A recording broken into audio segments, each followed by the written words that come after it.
Ladies and gentlemen, it has finally happened. That's right, Mike Vrabel is heading to Foxborough as the new head coach of the New England Patriots. So on the count of three, let's take a sigh of relief. 1, 2, 3.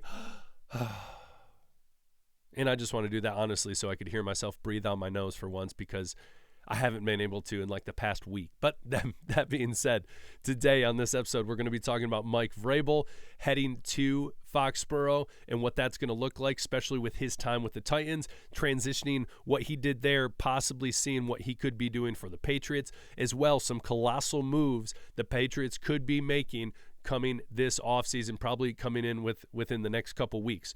So let's jump into it. My name is Aaron. You guys already know I'm pushing out that Patriots content on the daily. So do me a favor, hit the subscribe button, hit the like button, and at some point, comment below. You know what? Right now, comment below. What do you think about the Mike Vrabel hire?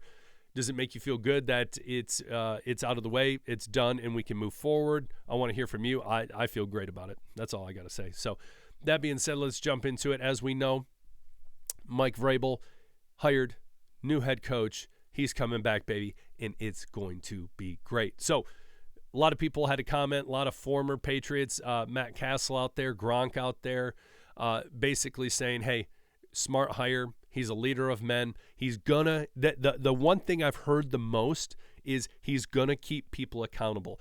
As a head coach, it's, you know, you're not trying to make friends. There is this rapport aspect to it, but there is this aspect of, I am the coach. I'm going to tell you what to do, and we're going to get this crap done. I'm going to draw the best out of you. I'm going to keep you accountable, whether you're a coach, an assistant coach, an offensive analyst, the quarterback, the third string center, whatever it might be. I'm going to draw the best out of you. And so when it comes down to it for Mike Vrabel, he's going to keep people accountable. Now, I'm not saying what's interesting with Gerard Mayo, again, was he doing that? It didn't sound like it at times for a lot of the season. But again, I think that's one of those things where you're bringing someone that has such, you know, not a ton of coaching experience, and the only coaching experience they have is from a positional coaching level, and then elevating him to a head coach, especially filling in the shoes of Bill Belichick.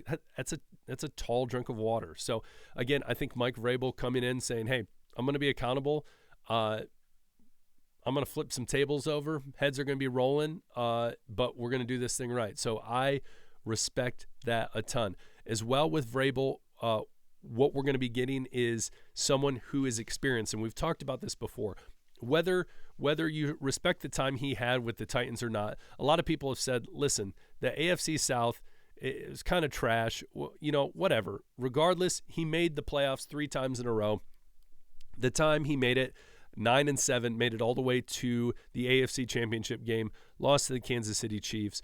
But we have to remember, this is the big thing I want to draw out from this, is in 2019, his quarterback starting the season was Marcus Mariota. Then I think about 7 games in, I can't remember, 5 or 6 games in, Ryan Tannehill took over, and then he kind of took over for the rest of Vrabel's tenure. Now, and not necessarily the rest of it. We'll get into it at the end. But there was about 2 years that Ryan Tannehill went off and was putting up crazy numbers, and people were like, how in the world did he do this for the Dolphins? Wow, look at Mike Vrabel. They've resurrected his career. He looks great. And he did look great. And I think a lot of people were like, wow, look at the Tennessee Titans. 2 years in a row, they went 11-5 and then 12-5 and were first in the AFC South, which was very impressive. Regardless of what do you think about the AFC South, that's very impressive. And then it kind of went downhill. And his last year, he had Will Levis. The year before that, he had Malik Willis. And so it was rough. His only 2 years, 2019, 2020, when he had Ryan Tannehill at his best, those were the 2 years that he had a tried and true, great all-around quarterback for those 2 years. I'm not saying Ryan Tannehill is a Hall of Fame quarterback. That's not what I'm saying. Don't take that from this. What I'm trying to say is the numbers he was putting up, how he was playing was great. Okay? Now take that, transition that with this Tennessee team, okay, in his best wide receiver, hands down, was A.J. Brown. And then besides that, it was Corey Davis, which Corey Davis never lived up to what he should have. Never lived up to what he should have lived up to. He went to the Jets, had a whatever career, and then he ended up retiring. And so when it comes down to it, yeah, they had Derrick Henry, arguably the best running back in the National Football League. But when it comes down to it, offensively, he had 2 years where he had a good quarterback. So now imagine transition this to the Patriots. And plug in Drake May, a young, talented quarterback, crazy arm, very mobile, and a whole buttload of money. Probably not the best word to use. We're going to use it, whatever. It is what it is. That you can spend on getting assets around him. Especially, I know people are like, listen, Aaron, the Patriots weren't good last year. They haven't been good. When's the last time they made the playoffs? They look like garbage. Who's going to want to come to New England? The Boston area is an area that is a big market. People want to go there. The Patriots, whether you like it or not, because a lot of people are, there's a lot of people out there that are doom and gloom.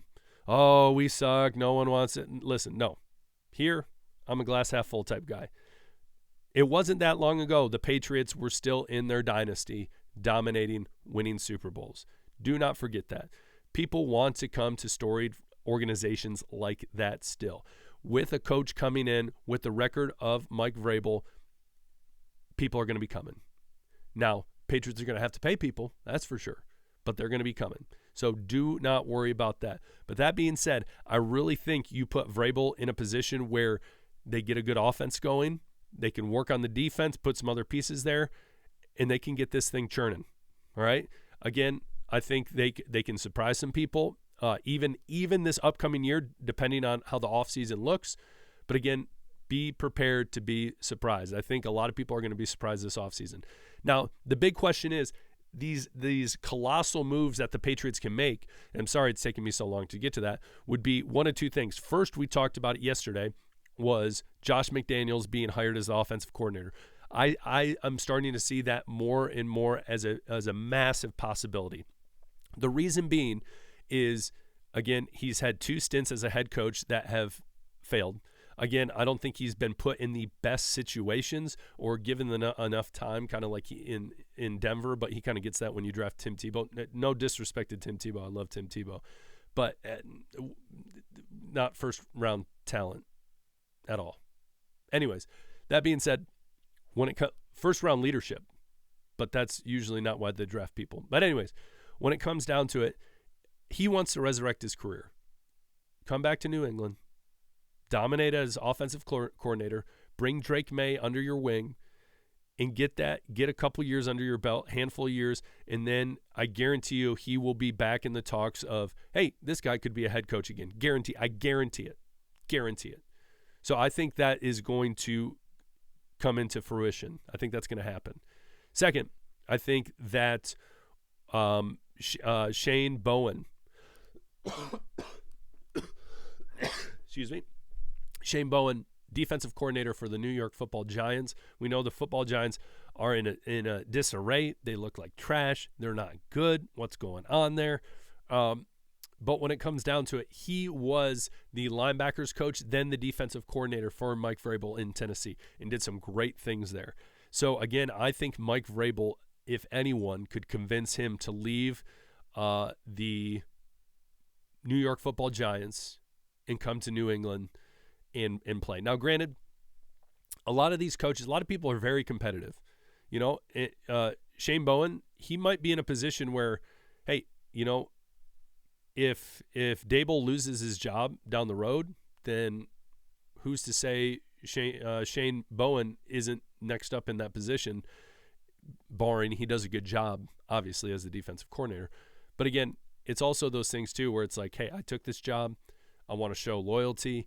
But again, money talks. So if he's willing to be paid, go back with someone who he's coached with.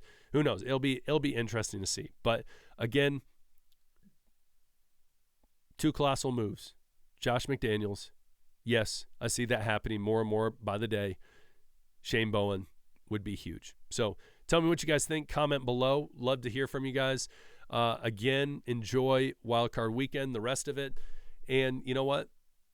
Things are looking up for the Patriots. I promise you. All right? So my name is Aaron.